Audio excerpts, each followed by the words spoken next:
Nah pemirsa, jika dari Pangandaran kawasan pantainya menjadi daya tarik bagi wisatawan, namun di Bogor tentu saja kawasan puncak yang selalu menjadi destinasi bagi wisatawan lokal maupun dari berbagai wilayah. Bagaimana situasi lalu lintasnya pada malam hari ini? Kami sudah terhubung dengan rekan Nadia Soraya dari kawasan Gadok, Bogor. Selamat malam Nadia, apakah pada malam hari ini arus lalu lintas yang menuju ke arah puncak maupun sebaliknya mengalami kepadatan dan apakah ada rekayasa lalu lintas yang diberlakukan oleh pihak kepolisian?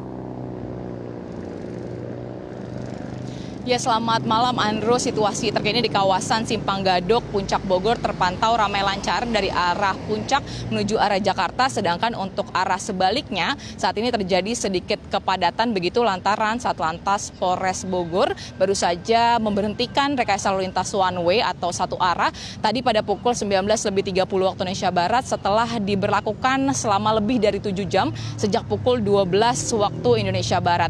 Dan sejak pagi hari tadi juga ada rekayasa lalu lintas lainnya yang diberlakukan. Salah satunya adalah ganjil genap sejak pukul 6 hingga pukul 9 waktu Indonesia Barat.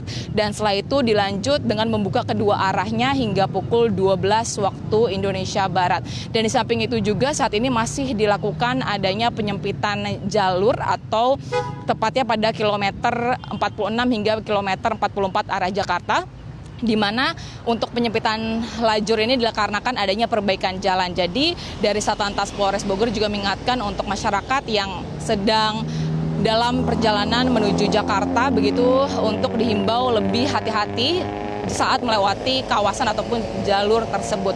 Dan kalau kita melihat pada hari ini juga menjadi prediksi dari puncak arus balik dari libur Tahun Baru Islam 1 Muharram, dan diprediksi memang untuk hingga saat ini di pukul 19 waktu Indonesia Barat sudah ada sebanyak 25.921 kendaraan yang meninggalkan kawasan puncak dan mengarah ke arah Jakarta ataupun kota-kota lainnya. Dan diprediksi untuk angkanya ini masih akan terus meningkat hingga tengah malam hari nanti lantaran untuk masyarakat juga baru akan diprediksi ini kembali kotanya masing-masing di malam hari nanti.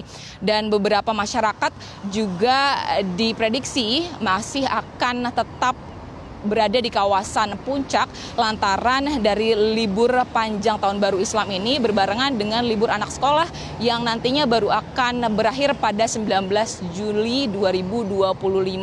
Dan di samping itu juga kalau berdasarkan informasi yang saya peroleh hingga saat ini PT Jasa Marga juga masih memberlakukan untuk tarif tol ataupun potongan tarif tol sebesar 20% hingga pukul 24.00 waktu Indonesia Barat pada hari ini. Jadi untuk masyarakat yang baru akan mengarah ke arah puncak ataupun sebaliknya ini masih dapat menggunakan tarif tol tersebut, potongan tarif tol tersebut sebesar 20% yang berlaku di 12 ruas jalan tol, salah satunya ada tol Jagorawi. Dan diingatkan juga bahwa ada sebanyak 100 personel dari Polres Bogor yang dikerahkan untuk mengamankan dari momen libur Tahun Baru Islam ini. Mereka pun mengingatkan bahwa untuk masyarakat ini menghindari titik-titik kemacetan seperti di Megamendung, ada juga di kawasan Pasar Atas, begitupun juga Jatiwangi dan salah satunya juga di Pasir Muncang. Dan di samping itu juga sebelum melakukan perjalanan dihimbau untuk memastikan keselamatan diri sendiri, keluarga, dan juga memastikan kendaraan dalam kondisi prima. Dan yang paling penting adalah mengecek terlebih dahulu kecukupan dari saldo kartu elektronik. Untuk sementara itu Andro yang dapat saya laporkan dari kawasan Simpang Gadok, kembali ke studio. Baik, terima kasih Nadia Ayu Soraya melaporkan langsung dari Simpang Gadok, Bogor, Jawa Barat. Selamat kembali bertugas. Jelajahi cara baru mendapatkan informasi. Download Metro TV Extend sekarang.